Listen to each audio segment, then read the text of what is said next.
I got remarried to a 23-year-old woman. You, a 30-year-old, get lost. The woman burst into laughter and looked at me, saying, "Poor thing." That's when I saw the woman's face for the first time.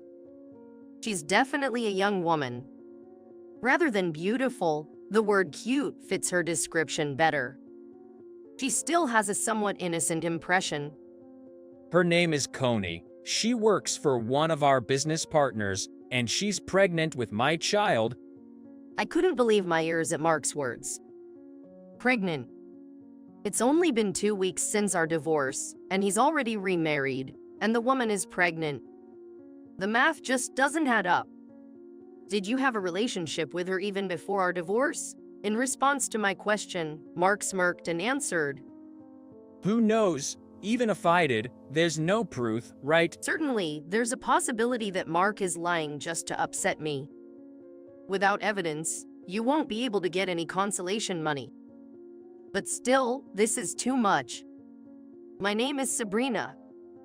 I'm a 30-year-old housewife. I quit my job, which I had been working at until I got married to Mark, my senior at work. Mark, who loves children, had been eagerly awaiting the birth of our child. When the baby is born, I want to do a lot of things. Play together, take them to the zoo and amusement parks. Yes, I want to create lots of memories with our family. We discussed various things about life after the baby was born and enjoyed our conversations. However, the baby never came to us. Around 1 year after our marriage, Mark looked lonely and said with a smile, "Maybe our baby is just laid back. In that case, we'll shower them with love when they finally arrive." He smiled at me. Those words gently comforted me, as I was anxious about why I couldn't get pregnant. That's right. Thank you, Mark. Even after 2 years, there was no sign of me getting pregnant. Mark looked puzzled and said, "Why can't it happen? They say it's all about timing," as he touched my belly. I don't know either, since I have no experience. Yeah, you're right. After mumbling those words, Mark smiled at me and said, "Well, one day they'll definitely come to us." And 3 years after our marriage, Mark began to openly show his discomfort towards me since I couldn't get pregnant. Hey, why aren't you getting pregnant? Why do you ask that? That's something I'd like to know myself. It's not just you. I've been longing for a baby too. Even if you say that, everyone around me is having babies left and right. It's strange that we're the only ones who can't have a child. Intentionally letting out a deep sigh, Mark looked at me with a sidelong glance, and I couldn't help but feel irritated. Still, while suppressing those feelings, I tried to maintain my usual attitude and spoke to Mark. "Well, then, have you ever thought about seriously considering infertility treatment together?" In response to those words, Mark widened his eyes and looked straight at me. His expression made me instinctively tense up. Infertility? Are you trying to say there's something wrong with me? I'm not saying that, but pregnancy is something that involves both husband and wife, so maybe we could find out the cause if we both undergo various tests. Intentionally sighing loudly, Mark frowned dramatically. Infertility is always blamed on women, isn't it? Even if there's something wrong with you, why should I get tested? I felt like my entire body went cold. What was he saying? The cause of infertility varies from couple to couple.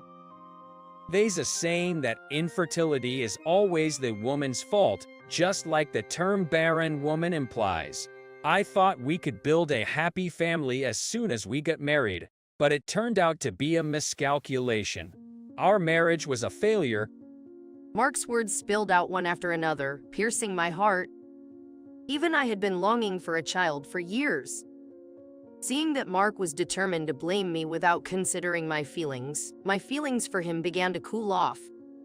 In order not to reveal my current emotions, I addressed Mark. "Hey, let's stop this conversation for today. It's not a topic we should discuss emotionally. Let's both cool our heads." If we could calmly talk, Mark might also speak rationally. While hoping for that, I gazed at Mark's face.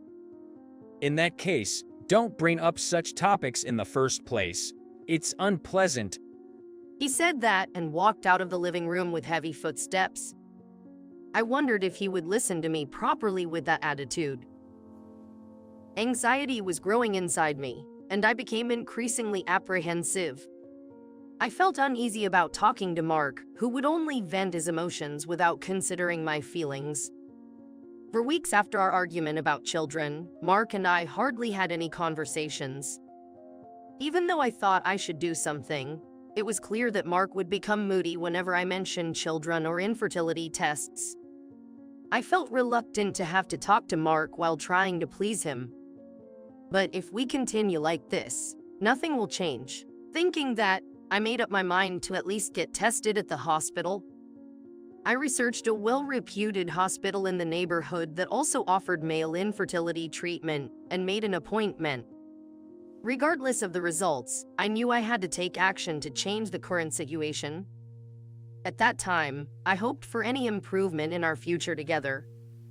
Appointment day at the hospital. Feeling a bit nervous, I headed to the hospital. I entered the examination room after my name was called, and then there was a female doctor sitting with a friendly smile, who seemed to be in her early 40s. Her kind expression eased my nervousness. The doctor asked, "Are you here alone today?" She didn't say anything more, but the meaning behind those words was simple. "Is your husband not coming for the tests?" It seemed like those words came out because she was trying to thoroughly examine the cause of infertility. "We've been talking about it, but..." I also replied somewhat hesitantly. The doctor seemed to have understood without further explanation and simply said, "I see." I understand you must be anxious, but let's examine together. She also cared about my feelings, and I felt she was a trustworthy doctor. After that day's examination, the doctor spoke to me. The results of the tests may take 1 to 2 months to come in. You'll need to come in for further appointments, and it would be helpful if your husband could join you for the tests on a convenient day. She probably told this to all patients, but for me, it was a daunting task.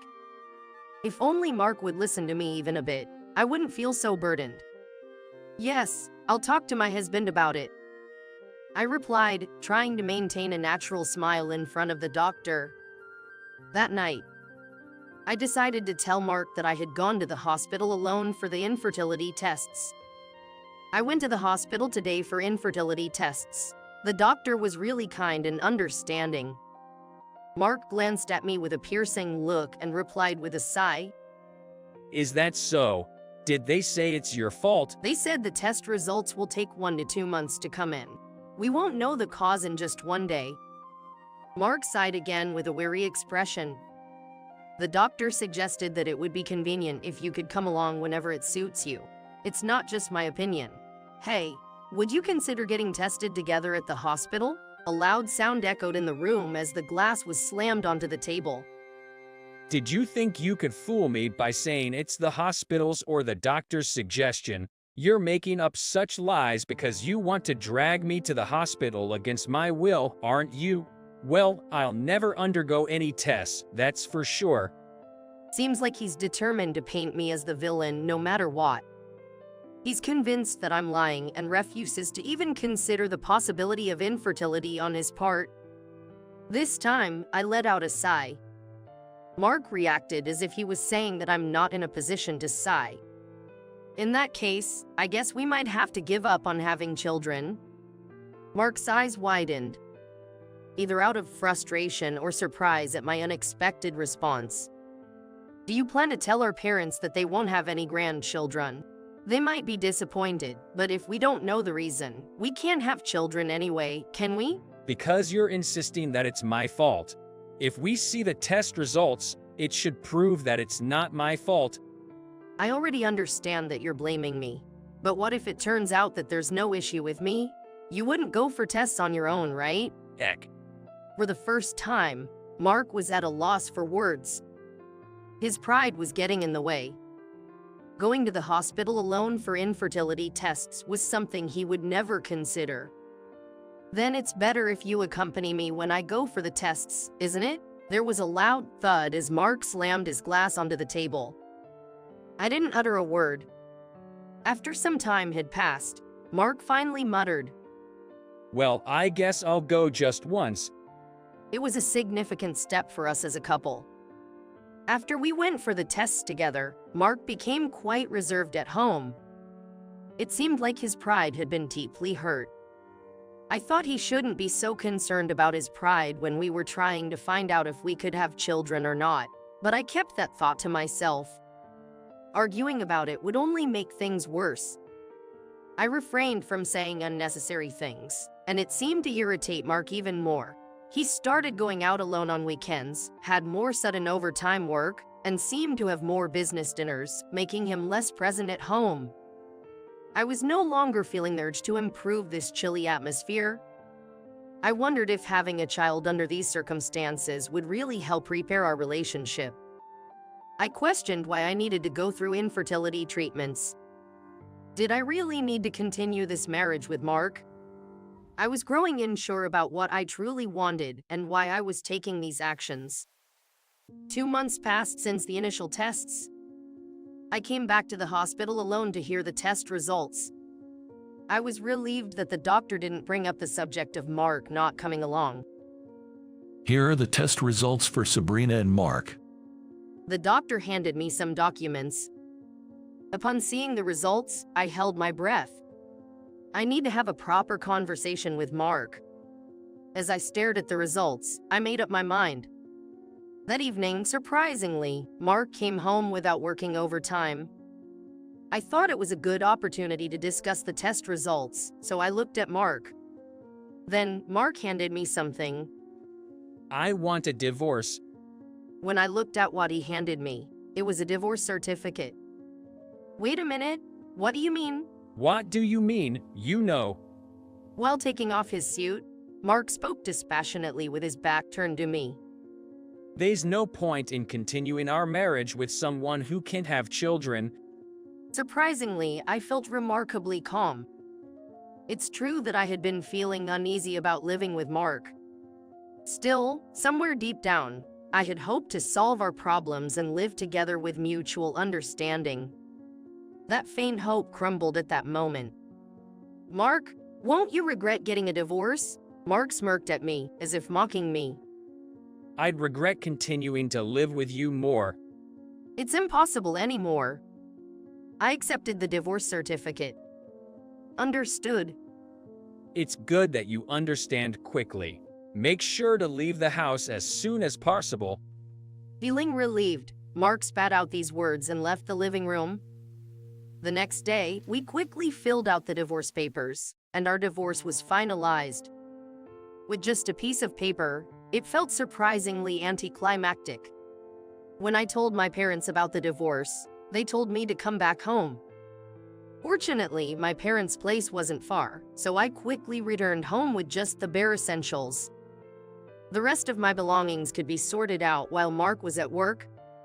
As I spent time alone, memories of the early days of marriage with Mark and the recent painful emotions swirled around in my mind, making me feel as if my whole body was in turmoil. I need to go outside and get some fresh air. I decided to take a walk to the nearby park without unpacking my things, as I wanted to feel refreshed. It being the weekend, the park was crowded with families. For me now, seeing children playing happily was a bit painful.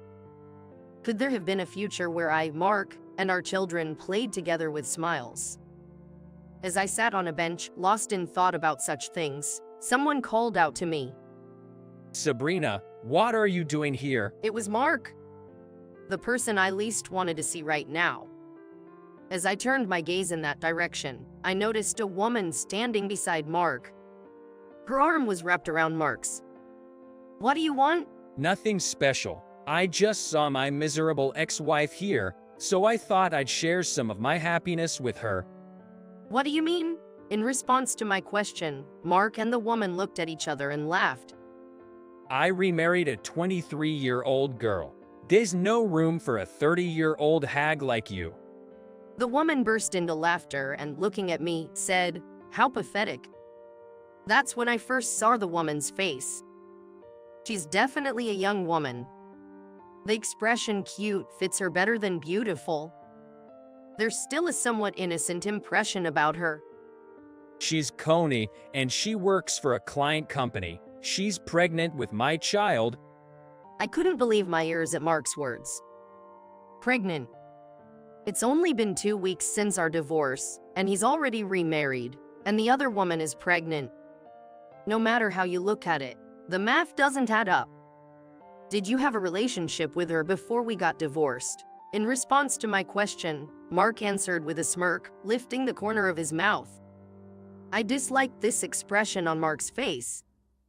I wonder, well, even if that were the case, there's no evidence, right? Certainly, there's a possibility that Mark is lying just to make me uncomfortable. Without evidence, I wouldn't be able to claim any alimony.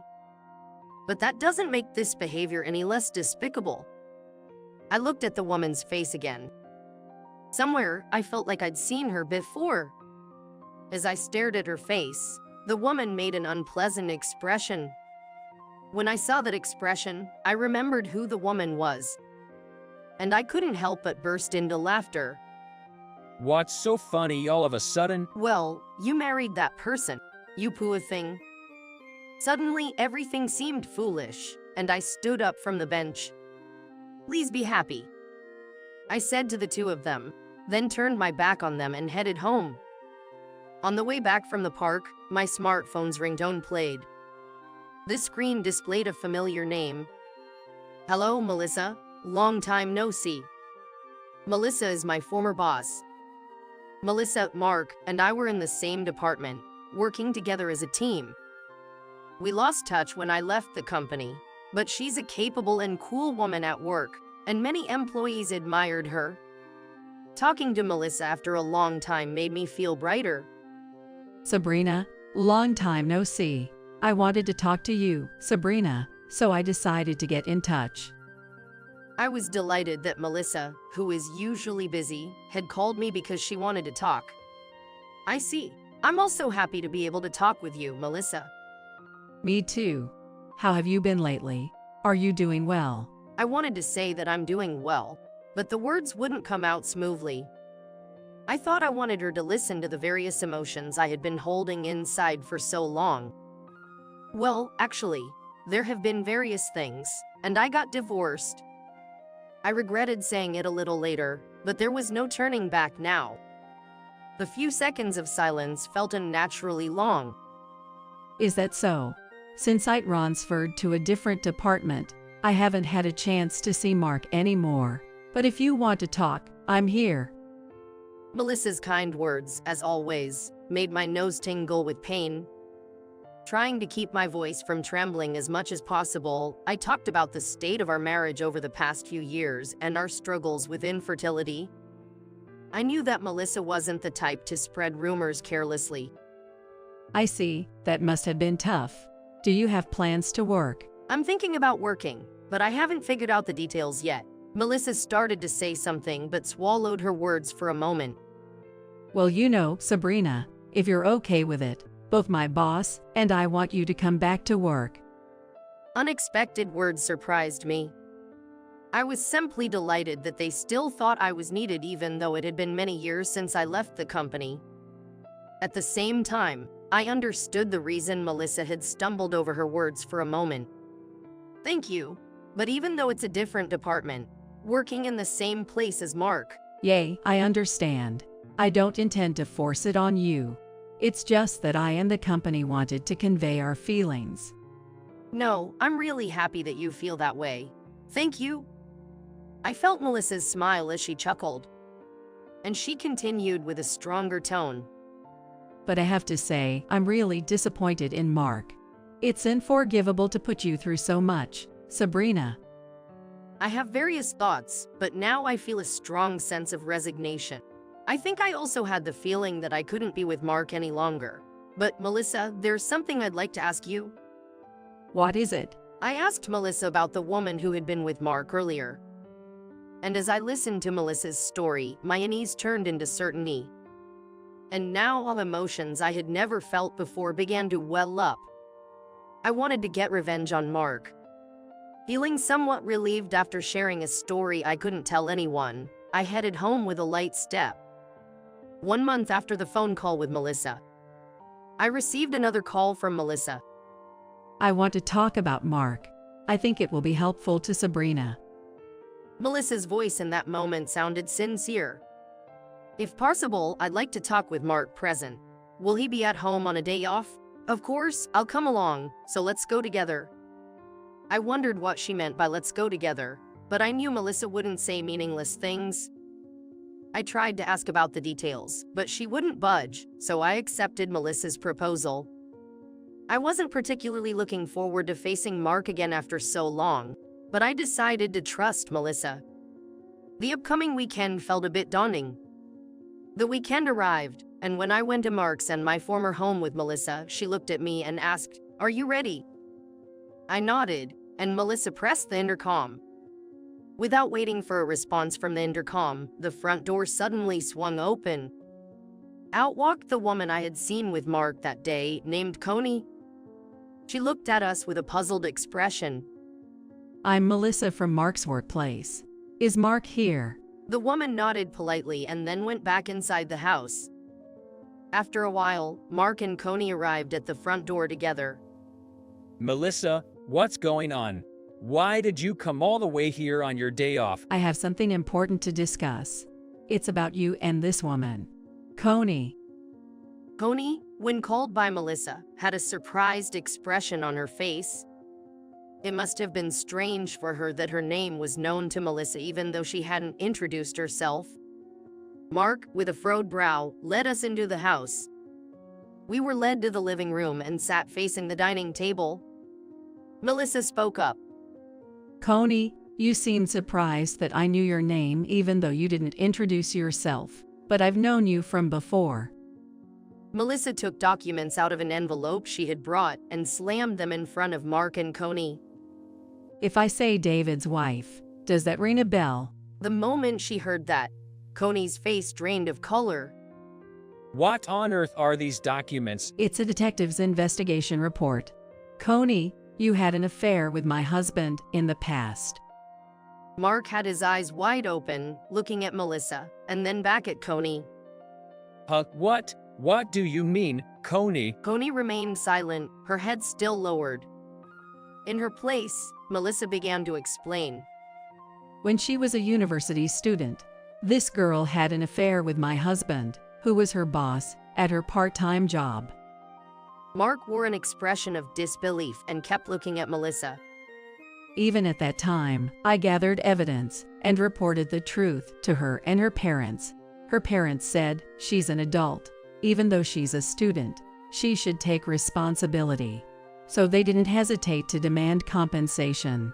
I had no qualms about it. Melissa maintained her composure, but there was a hint of authority in her voice.